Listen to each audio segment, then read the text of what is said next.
a conscious decision to deploy her to national politics, it was all because of the outstanding work she did in the province.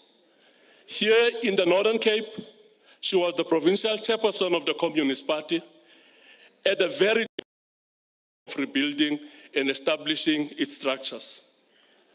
She was also the provincial chairperson of the ANC Women's League at a time when the League was hard at work, mobilizing women to be actively involved in the struggle for social transformation and not to be bystanders and passive recipients of our program to transform society. She was also serving in the PEC of the ANC and later got elected as the provincial treasurer, which was a time in the life of the ANC which could be dubbed as a period of self-sufficiency. I served with her in the top 5 in the province when she was the treasurer and could attest to the fact that at times she used her own money to fund the programs of the ANC. During her tenure as the MEC of Education, the province got grade 12 results, which were the best in the country, and managed to break through the artificial ceiling of 90%. The highest we got when Comrade Tina was the MEC here was 93%.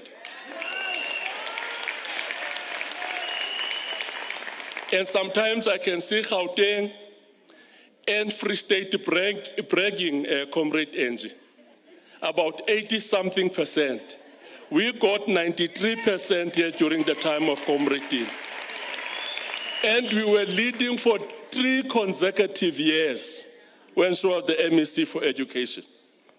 During her tenure as MEC of Agriculture, there was acceleration of the land restitution and land reform program with thousands of hectares of land parcels given to previously disadvantaged people. She was a hard worker and was not thinking outside the box, because there is no box that could hold her radiant revolutionary eagerness and impatience for change. So we are encouraging comrades to think outside the box. There was no box for Comrade Tina, because there's no box that could hold her. With the racial integration of schools, Comrade Tina led that program with forthrightness and unwavering sense of zeal. Program Director, this reminds me of what happened the night when a former white school in my hometown in Pietersville was torched by the right-wing elements who were opposed to the racial integration of schools. The arson attack was reported around 1 in the morning, and around 3 in the morning, Comrade Tina was in Pietersville, inspecting the site of the fire and the destruction. She never phoned the Premier, then Comrade Mani, and said, there is fire in Pietersville, and that I will go, rising poverty and inequality. We need that kind of rising poverty and inequality. We need that kind of urgency. Blocks. Hanging jeans, oversized t-shirts, techies, and a sharp voice and intellect.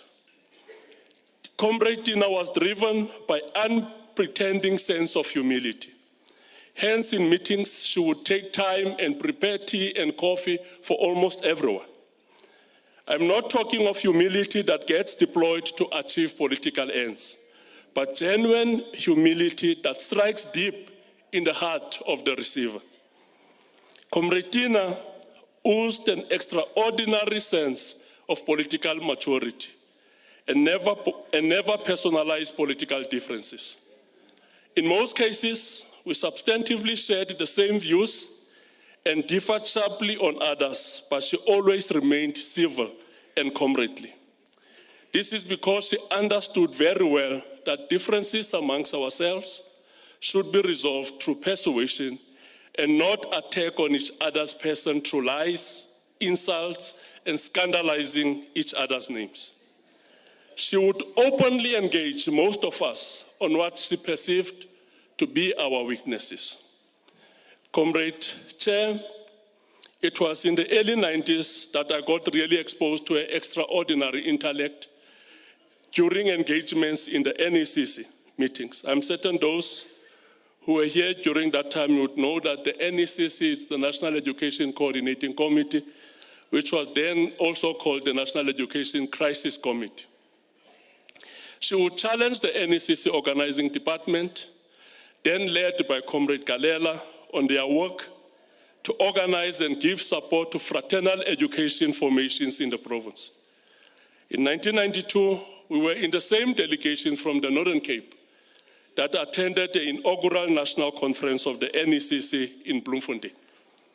Her intellect guided a very delicate and difficult debate on whether the NECC should discontinue to exist as political parties were unbanned. Again, during the same year, as an ANC branch in Petersville, we were invited by an NGO to the Karoo Poverty Conference, which was held in Beaufort West. When we got there on a Tuesday night, Comrade Tina with some delegation from Kimberley were in attendance.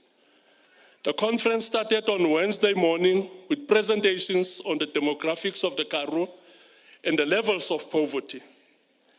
In the afternoon, Comrade Asmal, Thomas Kobi, Dala Oma, and Steve Chwete took the stage and told us that the conference was a gathering called by the ANC. They addressed us on the importance of the negotiations and the need to support the process. The next morning, which was the Thursday, when we arrived at the venue, the door was broken. There was a great deal of restlessness and toy-toying.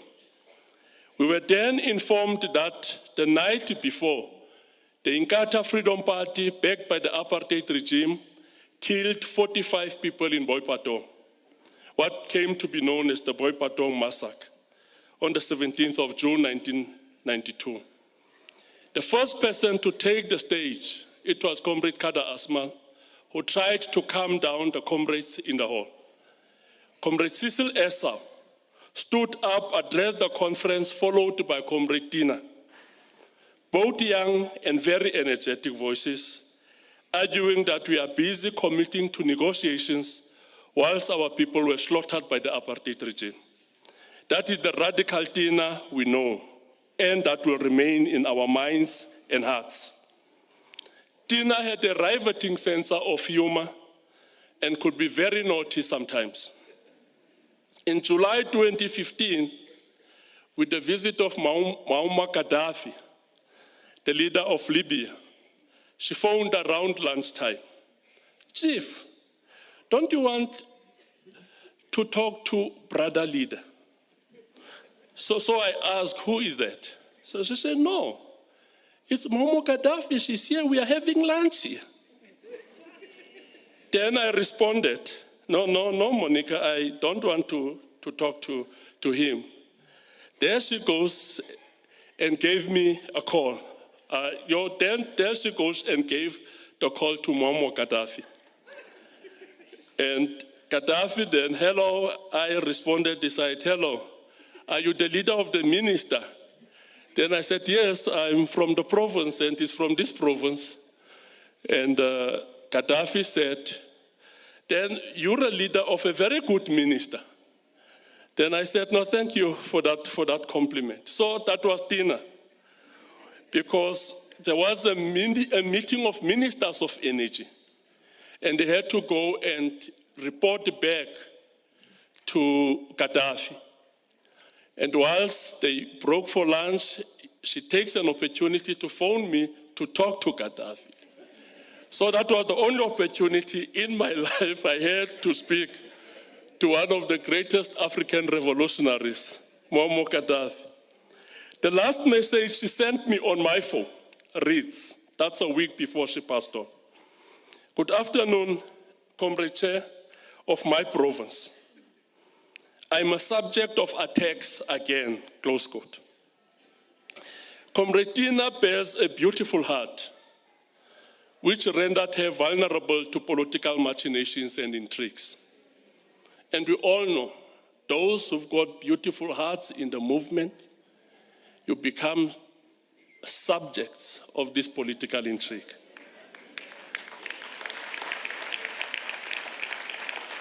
It is possible that out of pure human considerations, she got herself entangled in the present web of intrigue. We loved Comrade Tina. We are inspired by her life of service. We are inspired by her humility. And we are inspired by her intellect. We are born of a courage molded by a revolutionary task which must be undertaken rigorously. We salute her. She was indeed a woman of substance and a shining beacon of our people's struggle. May her revolutionary soul rest in peace and rise in glory. Amandla.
Comrades. Yeah, now that's the spirit of the African National Congress. Comrades, we are going to call on Comrade Alvin for the reading of the obituary. Comrade Alvin, can you come to the podium?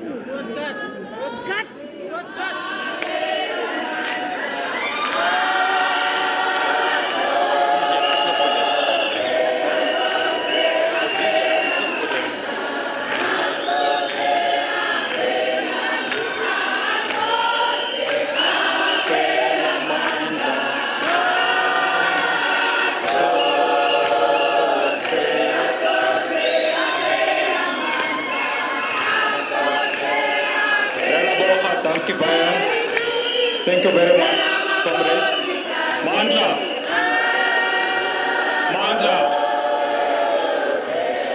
Thank you very much, comrades. Ke gopela re emaleng ba botle tswetse ba gaiso.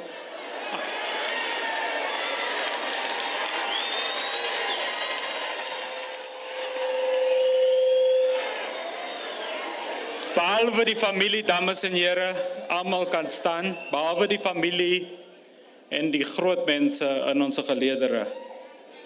The obituary in sacred memory of the late Comrade Tina Monica Joemat-Pettersson, born 16 December 1963, departed 5th June 2023, a visionary revolutionary and an untiring servant of the people. Our beloved Comrade Tina Monica Joemat-Pettersson was born in Kimberley on the 16th December 1963. Others arrived as slaves on a slave ship that landed at the Cape. Later, the Moravian mission statement at Elam in the Overberg region became the ancestral home of the Joemats. The Joemats, ladies and gentlemen, endured the hardships of the Group Areas Act, aka forced removals. Comrade Tina attended the Endeavour Primary School and matriculated in 1981 at the William Prescott Secondary School in Kimberley. She went to obtain the Bachelor's of Arts and BA Honours English Literature degrees at the University of UWC Bush. After completing her studies, she taught at various schools in Kimberley, followed by a lecturing stint at the University of the Free State, which did not deter her from calling for transformation. It was as a young student at UWC that Comrade Tina's political and anti-apartheid activism was not only rooted in, but where revolutionary spirit and consciousness were further developed and enhanced. Comrade Tina actively participated and led many Azanian students' organizations AZASO, the United Democratic Front, UDF, and the Cape Youth Congress campaigns and activities on campus and in areas like Belhar, Belleville, and further areas across the Cape Flats. She was at the forefront of significant campaigns like the UDF's 1 million signature campaign and the anti-tricameral parliament campaign of the early 1980s.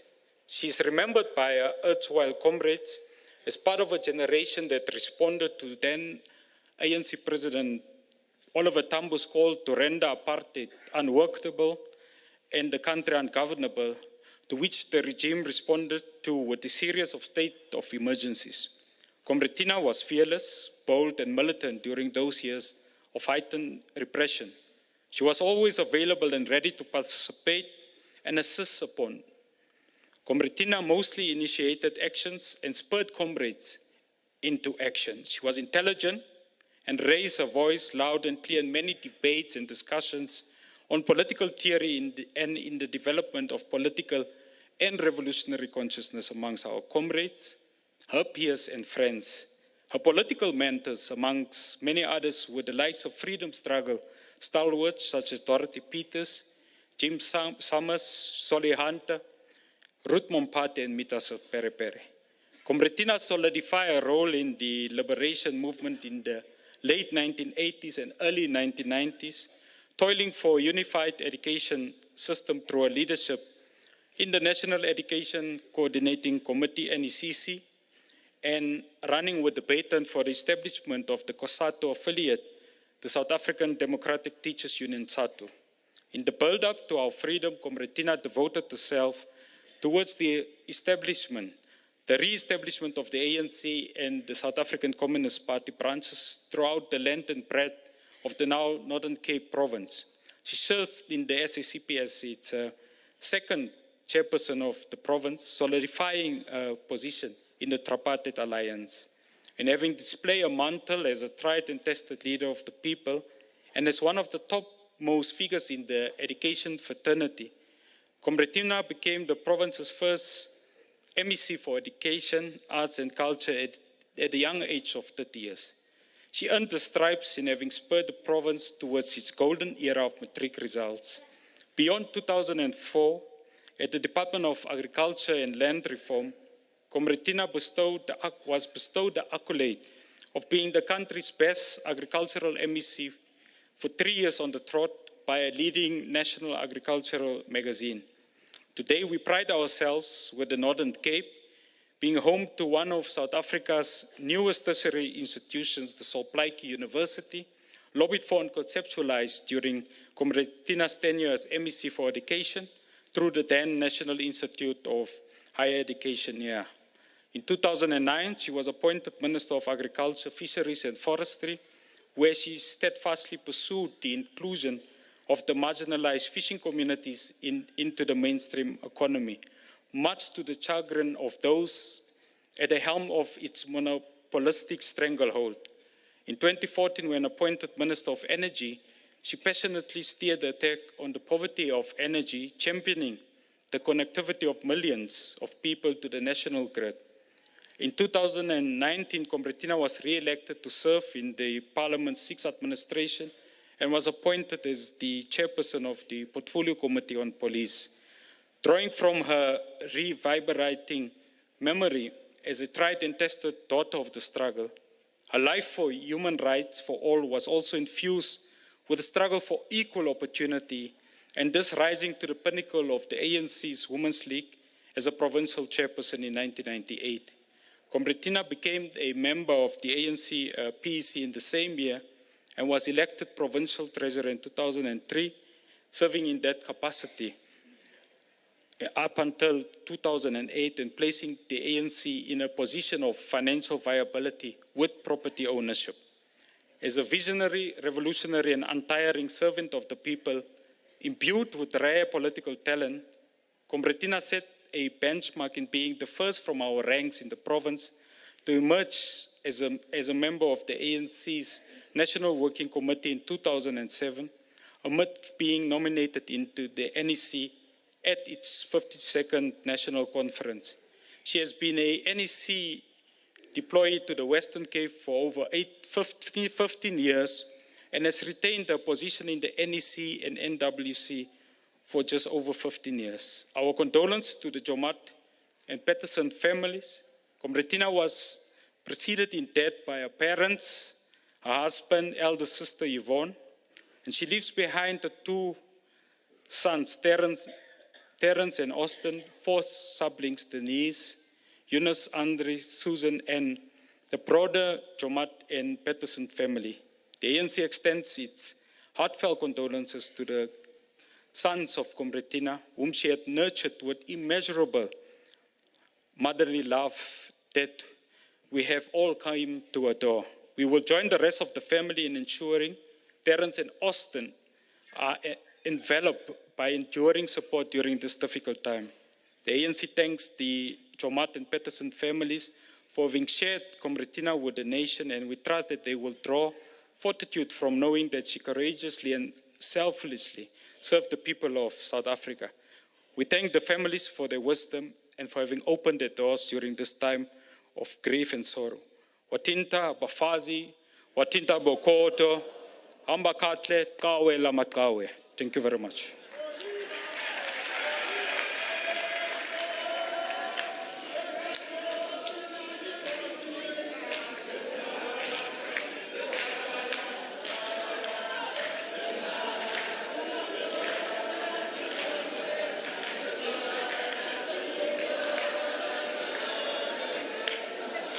Amantla. Thank you very much, Comrade Yalvin. Comrades, I think we can continue with our program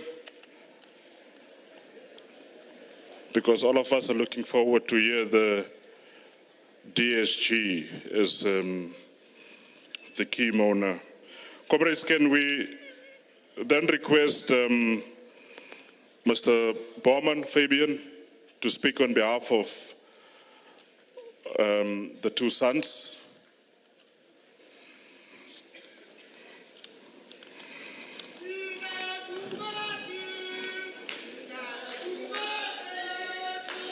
Followed by Mr. Baumann will be Andre, and then Ms. June Gray, in that order.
can we listen to the message from the two sons?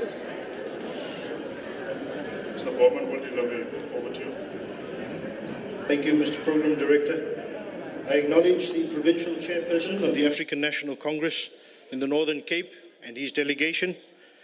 I acknowledge the Deputy Secretary Generals, Nomvula Makonyane, my apologies, ma'am, I'm very nervous, and her delegation of the African National Congress, the Provincial Executive Committee members, the Branch Executive Committee members, friends, family, colleagues, and last but certainly not least, the sisterhood that she called and cared about so dearly, the African National Women's League.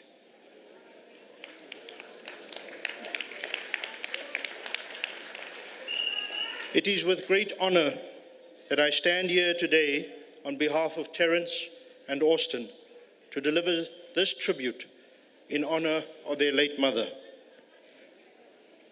Mama devoted her life to the African National Congress. In the fight for freedom and liberation in this beloved country of ours, she also played an active role in the liberation of women in this country. Despite all her achievements in life, she remained a humble and selfless leader, always willing to go the extra mile, expecting nothing in return. Moreover, she never hesitated to reprimand anyone who stepped out of line. Mama was a magical woman who brought joy in every time she walked into a room. No one can forget her smile and her laugh. Mama assumed both roles of mother and father of the household upon the passing of our papa. Despite her busy schedule, she always found the perfect balance between her career and us. Mama was a devoted Christian and served the Lord Jesus Christ with all her heart. Mama was also our best friend. We could share anything with her, and we will never forget the advice and lessons she taught us. Her wisdom and courage will forever guide the decisions we must now make for the rest of our lives. We would like to take this opportunity to thank everyone for their messages of support and condolences during this time, but especially to Auntie Renee Thompson and Joe Maguire for their hands-on support and comfort over the past week. No amount of gratitude or words can express how we felt and what this means to us. We remain eternally grateful. Mama, your room is empty, but our hearts are full, knowing that you are with Papa and the Lord God, your Maker, looking down upon us. Until we meet again, your beloved sons, Terence and Austin, I thank you.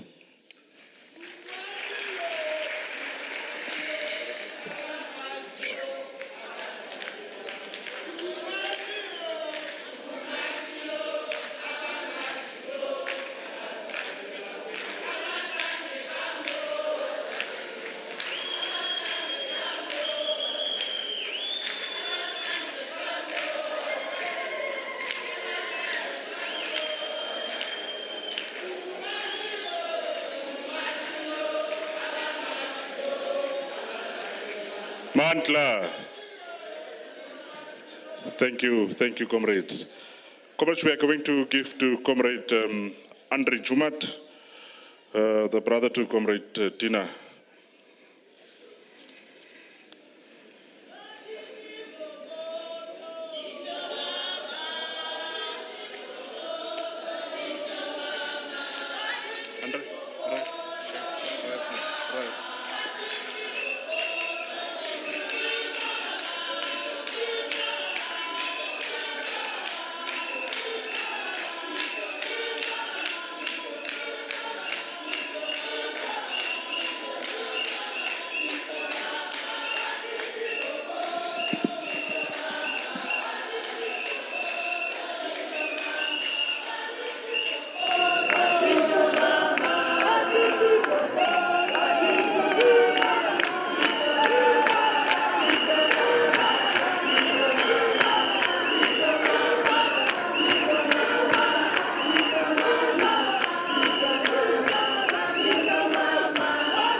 clear? Thank you, comrades, and thanks for the spirit. Over to you, Comrade Andre.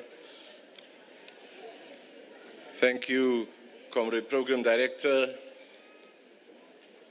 Comrade DSGs, who leads the NEC delegation here today, Comrade Provincial Chairperson, who leads the provincial delegation here today, comrades across the leagues, the alliance partners, friends, and comrades. My name is Andre, and as you heard, I'm Tina's brother. I don't speak for myself. I speak for my sisters, but I don't only speak for my sisters. I speak for an extended Joemat family. The sisters and their partners and their spouses sit with us here today. I speak for them. The extended Joemat family is represented by the elders. I speak for them. Tina, like us, as all South Africans, has a long legacy and a heritage which we would have hoped for, is captured in a little paragraph and that I could speak to and I can speak to at length about. So Tina's heritage is a South African heritage. She's a child of the soil. She's our family. She's our sister. She's our mother. She's a child of the soil. The beautifully drafted obituary starts off by speaking about Tina as a clan member whose heritage reflects our South Africanness. And again, I say, she's a child of the soil. I have the distinct privilege to speak again on this program. So I'll do the thanks at that time. So allow me now, Program Director, to reflect on Tina, the sister and the child of the Joemats. So the Tina that we spoke about earlier, that radical person, let me tell you about Tina, the baby. So Tina was often very tearful. She cried a lot. She wept, man. And I think that carried through. And some of you would know Tina's readiness to shed a tear as we knew. But as a child, she cried and she didn't just cry, she would weep, you know. And I can share a little story that contributed to some serious weeping. So I'm the only brother, and I have a few sisters. And so I would be subjected to the stuff that they do. And on a day, Tina and one of my younger sisters were doing what they do, playing with their dolls. And I tricked them and said, listen, I'm the barber for the day. And they brought their dolls and I shaved the doll's hair. That led to an episode of weeping of note, let me say. Tina was particularly bright and clever. Whilst the rest of us studied and worked hard to achieve academic excellence, Tina just had this natural ability to sit down for an exam and a test and actually do damn well, while the rest of us had to spend hours and hours of studying. So she was extremely bright and intelligent. And I think it was spoken about how she often led debates, and those debates started at home. And they were not always easy. They were very difficult, and we differed severely with Tina, which we still do, and we still did. And many of us who through our lives find through those intense debates our own personal growth. And I'd like to believe that through those intense personal debates and an intellectual capacity that she contributed to the growth of this beautiful organization. And Tina was a spiritual person. and a deeply spiritual person, because that's how we grew up. In the Joemat clan, who stems from a Moravian heritage, from a little village called Elim. The spirituality and the Christian faith that Tina espoused throughout, and wherever she went, and made no secret that that is who she was, stems from the deep spirituality of the clan. And recently, the 80-odd-year-old spiritual mentor of Tina, just last week, 84-year-old Yako, we called him, sent me a picture of Tina on his Harley that was taken now recently. And we shared fondly the spiritual growth that Tina went through her life. So Tina was the weeping child, but in high school, for some reason or the other, she just blossomed. She blossomed to the extent where when she went off to campus, to UWC, to Bush as we fondly remember it, she started off studying nursing. And some of us were, okay, Tina's going to study nursing. And it didn't, well, for various reasons. Because of her political activism, that was cut short. And I think I personally, and some of us in the family thought, okay, that's not quite going to be Tina. Thank you. Tina graduated from UWC with an honors in English literature. And if she was not going to choose the path which was and is her destiny, I think should have been an academic of note. And so, you spoke about those early years. Thank you for reading the obituary, and I think Comrade Llewellyn will reflect more on those early years. And it was, and you described her dress code.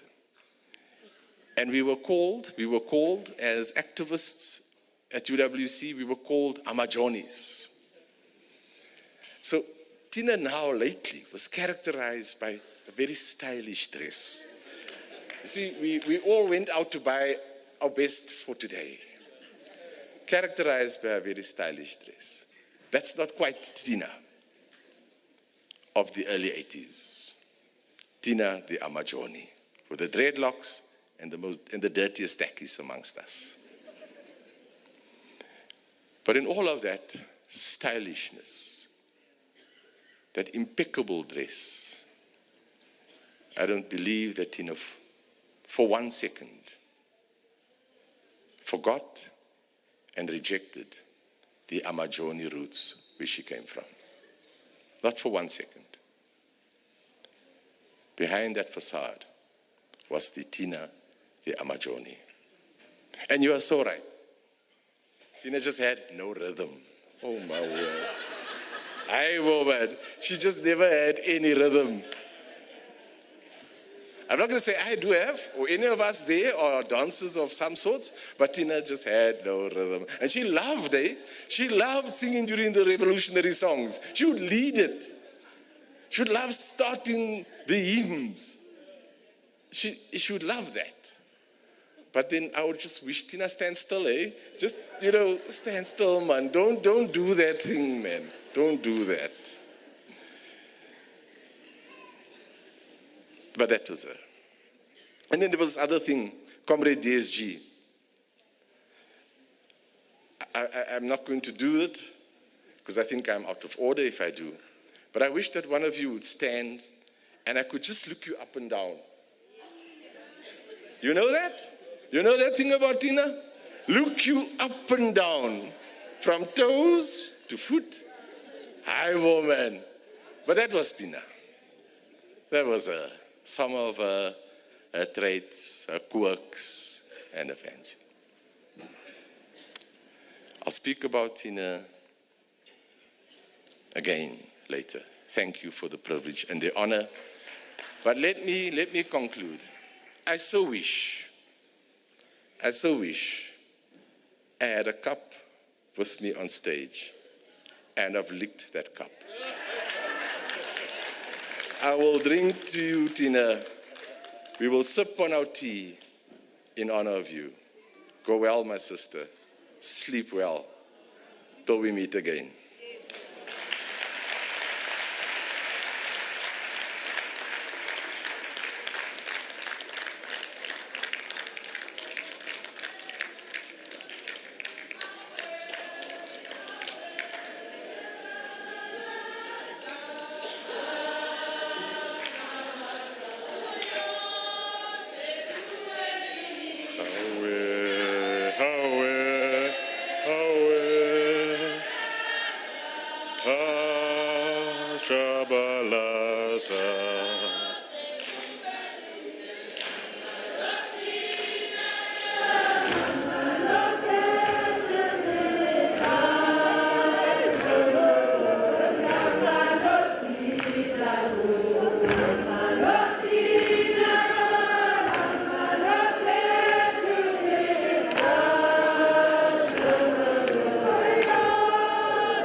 Malibongwe.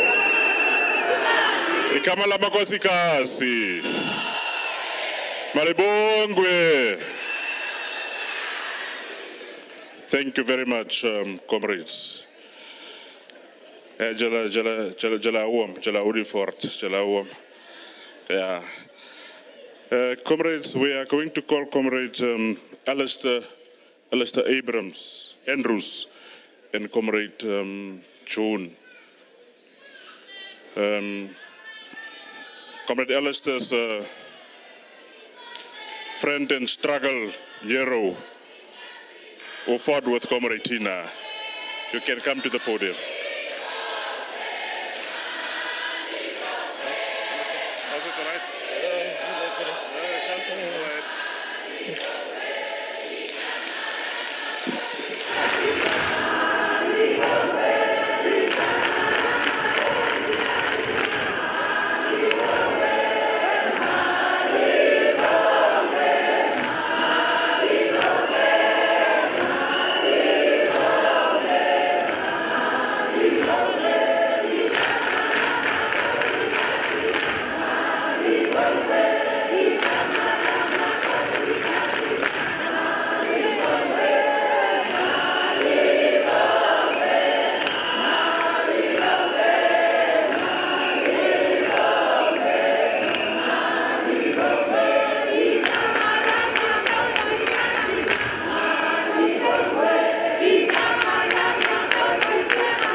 Wathinta abafazi wena. Thank you. Thank you. Okay, thank you.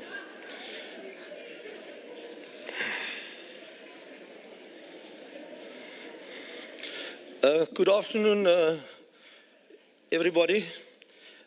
We are all here to celebrate the life of a mother, sister, comrade, and friend, Tina Monica Joemat-Pettersson. I would like to acknowledge the national office bearers led by the DSG, Comrade Nomvula Mokanyane, and the provincial office bearers led by the provincial chairperson, Dr. Zamani Saul, with the family of Tina, as well as comrades and friends, all protocol observed. I was asked to do this on behalf of June. As you can see, June felt very emotional about doing this to a friend. So just to say, Tina and I met more than 50 years ago when we started in Sub A, or grade 1 today, at Endeavour Primary School. And we were together at school till we matriculated at William Prescott High School in 1981. What stand out most from our school days, as Andre said, Tina was the clever one. She was always coming first in class. And while at school those years, unlike today, we never had prize-giving ceremonies. But if we had, Tina would probably have dominated the stage, receiving more than one prize every year, including for best behavior and attendance. In class, some of us would scramble to sit at the back, but not Tina. Tina wanted to sit in the front. Also, while at high school, some of us would take our chances at bunking, but that was not the case with Tina. except for one day in 1981 when the whole class and probably the whole school bunked to watch the wedding of the then Prince Charles and Lady Diana. And I'm sure teachers that day also didn't mind that the children had left. It was clear that even from such a young age, her dedication and commitment to work and responsibilities was evident. Tina was liked by all the teachers, and even today they still speak highly and very fondly of her. The late Mr. Solly Hunter, who later became principal at William Prescott High School, always spoke of Tina with so much pride. When listening to Mr. Hunter, when he spoke of Tina, to him Tina was his best pupil, and he was immensely proud of being a mentor to her and what Tina made of her life and her contribution and her commitment to making South Africa a better place for all to live in. Our English teacher in Matric, Ms. Berenice de Toit, who later became principal of William Prescott, remarked how respectful Tina always was.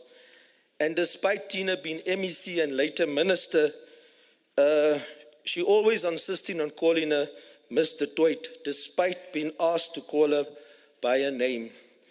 Mr. Toit also remarked that Tina was a reflection of her mother, as she always showed genuine kindness and compassion to people. While at school, Tina also dreamed big. While she considered Kimberley wonderful, she stated that there is a life outside of Kimberley, which she explored after school. But she came back to her hometown after her studies to make her contribution, of which we are all aware of. Tina was an educator, a hands-on MEC for education at that time, who led from the front and was always with the people, interacting with learners and teachers at schools and taking the province to greater heights.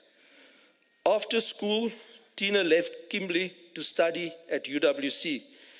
And from the tributes we read and we heard, Tina, as was her nature, made a big political impact while studying in Cape Town.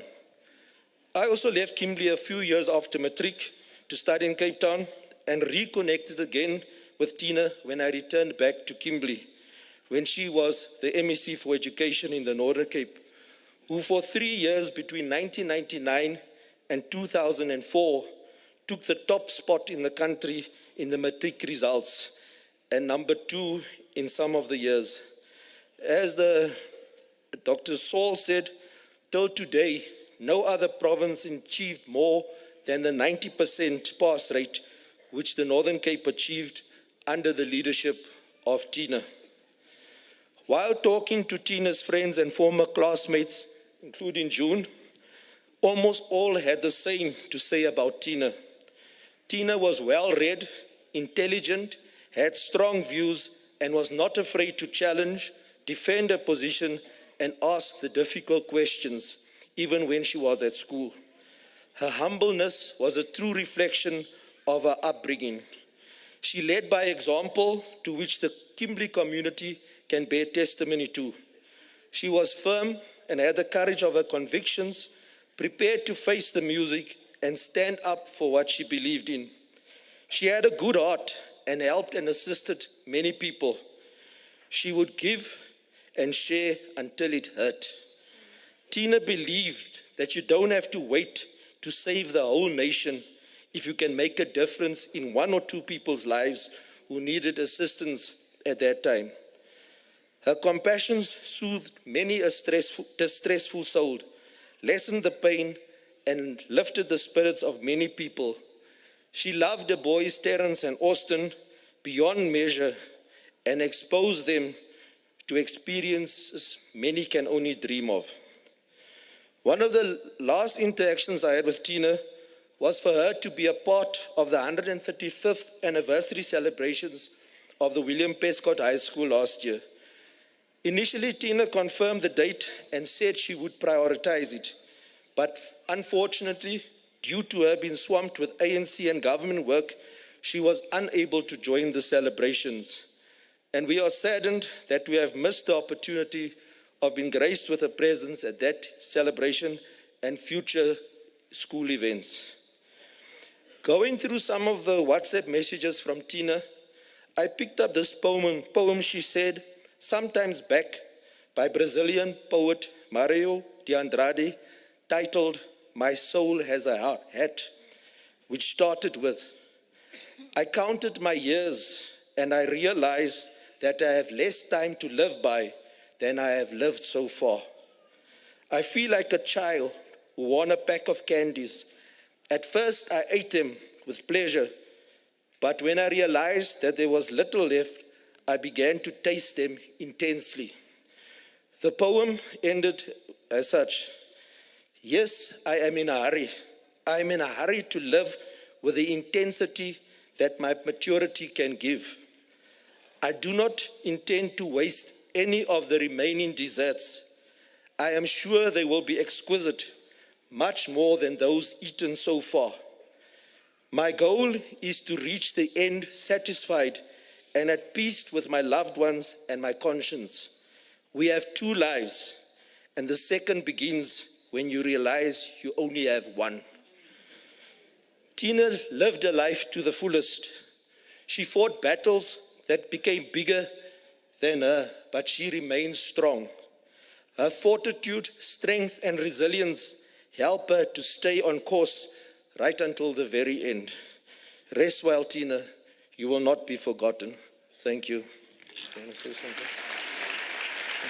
Thank you.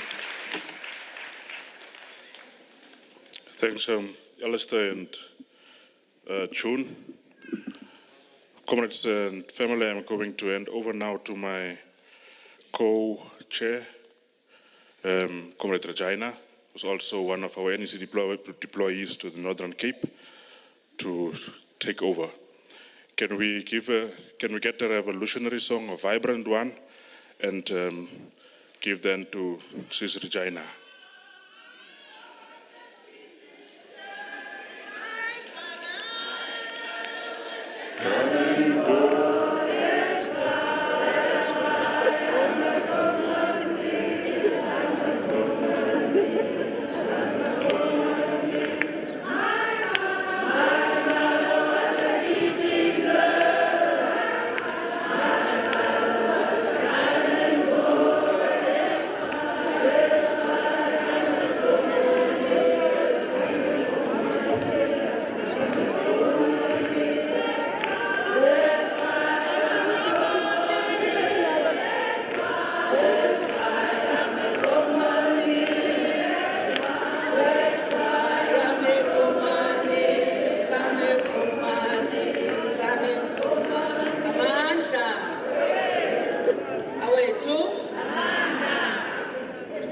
Thank you so much, Deputy Chair, Comrade Bentley first.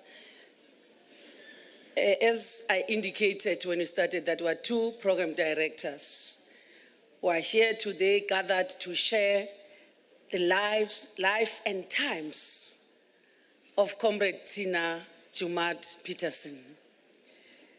Some of you are so unfortunate that you may not come near the microphone, but there are so many things that you can share. And I can see even the gaps from your eyes to say, I wish I can be given an opportunity. Comrade Dipu, remember during those times, those years in the early 80s when we used to meet in Parktown, Johannesburg, and cross the river, the road to Wits to be breastfed by Mom Angie Mistress, yes, when she was a lecturer at Wits University. We're still young. When I come there, I would come wearing dresses. Angithi ngibuya le Mpumalanga. Emakhaya, Mom Angel always contests that. Ngibuya emakhaya eMpumalanga. So ngigcoka isiketi esinye ngathi siyalenga. So uTina is wearing a jean. Uthi, Comrade China, why are you wearing like this? Oh my God. No, we must wear trousers. We must wear a trouser. How to... She's the one who introduced me to wearing a jean. About 80s, early 90s, where we come from.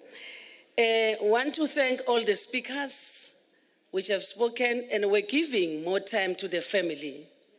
because it is their time. We must allow them. We're all here to support the family.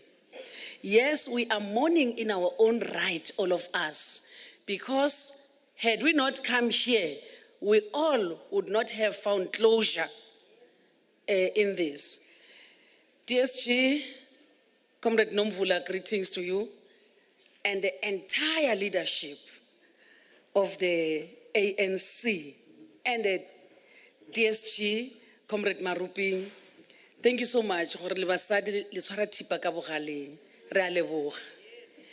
And then greetings to all of you. The protocol has already been established. I'm not going to go there. So we are continuing with the program. Comrades, we have a speaker that is going to speak. Comrade Zaman gave us a glimpse of what we would know about Comrade Tina. Comrade, who's that, who read the obituary? Comrade Alvin, Kader Alvin, has given us, everything is included in the obituary. The things that are left are those things that I'm talking about, that you must wear a jean if you are, if uzabalaza kanjani ngeskate. At that time, besigibela ama-truck from Nelspruit to hike a truck to Joburg. Ukibela kanjani? Ugqoke iskate, Comrade Regina. Please wear jeans.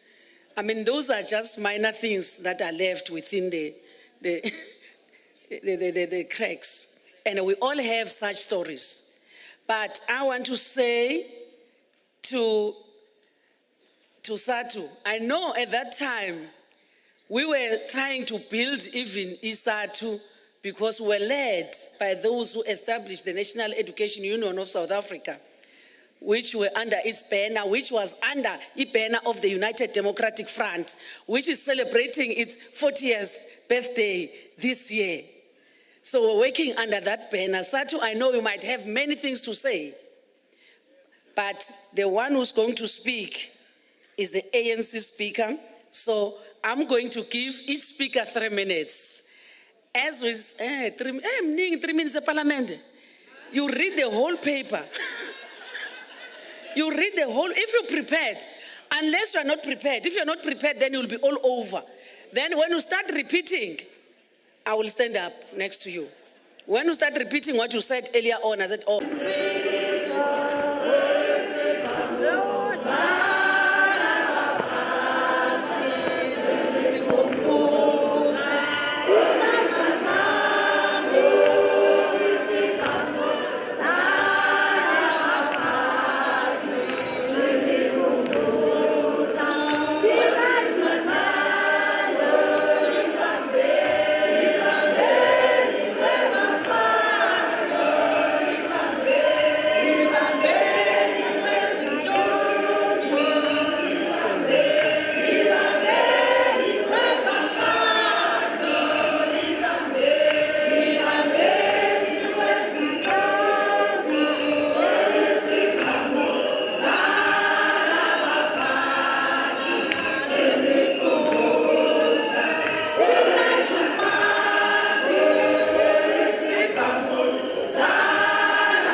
National Congress, long live. Long live the Alliance, long live. Long live the Alliance, long live. Long live ANC, long live. Long live COSATU, long live. Long live SICP, long live. Long live the undying spirit of Comrade Tina Joemat, long live. Amandla. Away, two. Amandla. Away, two. Thank you, comrades. Up there, thank you. Thank you, comrades. Discipline, high moral, high discipline, high moral. Ayihlale phansi bamba umthetho. Comrades, I know singing is so nice, but when the time of the key message comes, the two key messages come, we must still be in the hall, all of us. The message from the African National Congress and the message from the Word of God. We must still be in the hall. So now, I deliberately give you this time so that you ventilate what is inside you. Now we are not going to sing. With these songs, we were raising all the 4 speakers that are coming. I'm going to call upon the ANC Youth League, and I'm going to call upon the Young Women's Desk. They will come, both of them, 3 minutes each. 3 minutes each. Comrades, find your way to come forward to the podium. Let's wait for the comrades to come to the podium. Comrade Sepo Low, and Comrade Pelegwa Mfuyo. Amandla! Awethu! Awethu! Thank you. Amandla! Viva ANC Youth League! Viva! Viva Communist Party! Viva! Viva ANC Women's League! Women's League! Viva! Viva Sanko! Viva! Viva Kosas! Viva! Viva Sasko! Viva! Forward with the unity of the Northern Cape! Forward! Thank you very much, comrades. I don't want to waste time. I've got 3 minutes. And we are representing millions of young people who used to derive their comfort, their guidance to Mama Tina Joemat. We have never in the history of the ANC Youth League witnessed a point where Mama Tina, Amandla, away too. Thank you very much. Comrades, let's not be disruptive like those who wanted to further deepen the pain of the family and the pain of the ANC media. We must be very much disciplined because we are angry. It's just that we are going to respect the family, but we will respond at the right time for those who wanted to taint the image of Mama Tina Joemat-Pettersson. We are not afraid as the young lions to tell a spade as a spade, but we are going to respect the family.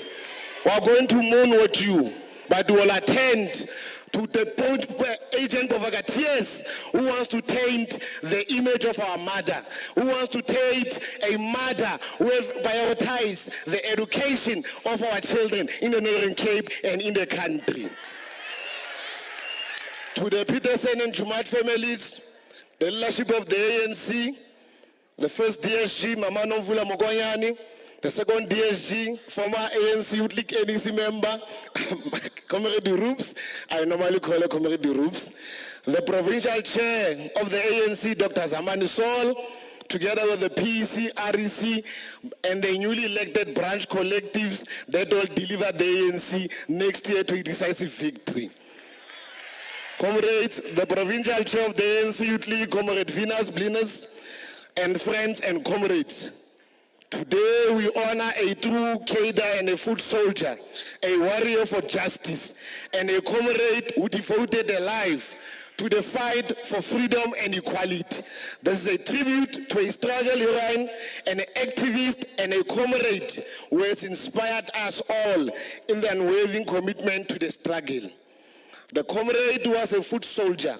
He fought tirelessly for the rights and the oppressed and marginalized, and once wavering in the belief that every person deserves dignity, respect, and fair shot in life. She was one of the cadres who have advocated for the interrelated contradiction of the National Democratic Revolution.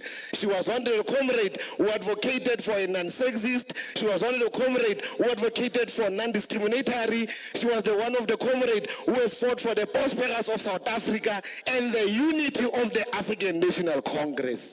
Comrades, when I was sitting next to the provincial chair of the ANC Youth League, she reminded me of the important part that Mama Tina was one of the friends of young people who believed much in building cadreship and harnessing young talent.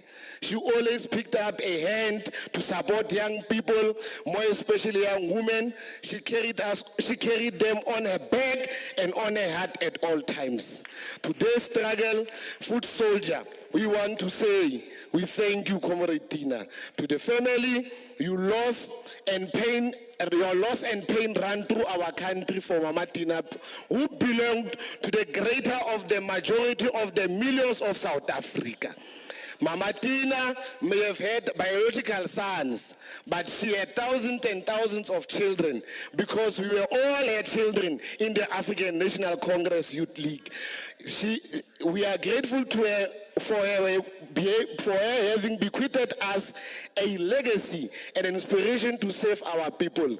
Let us be comforted by the knowledge that the name of the great daughter of the Northern Cape, the great daughter of South Africa, her contributions to our communities will forever be illuminated, go well, loyal and trusted servant of the people. Long